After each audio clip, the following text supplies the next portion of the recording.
আপনাদের সামনে একটা আবৃত্তি করি শোনাব। নমস্কার।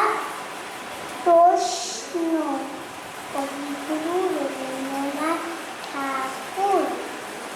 মাগো আমায় ছুটি দিতে বল, সকাল থেকে পড়ছি যে মেলা। এখন আমি তোমার ঘরে বসে পড়বো শুধু পড়া পড়া খেলা।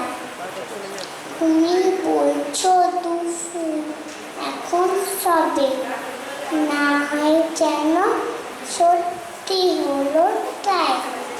একদিনও কি দুপুর বেলা হলে বিকেল হলো মনে করতে নাই?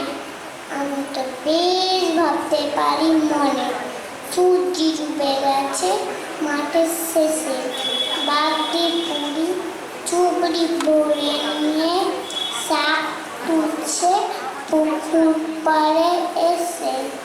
আঁধার হলো মাদার গাছের তলা, কালি হয়ে এলো দিঘির জল।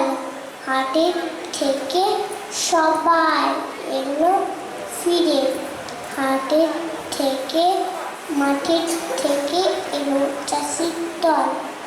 মনে করো না উঠল সূর্যে তারা, মনে করো না সন্ধে হলো যেন রাতের বেলা।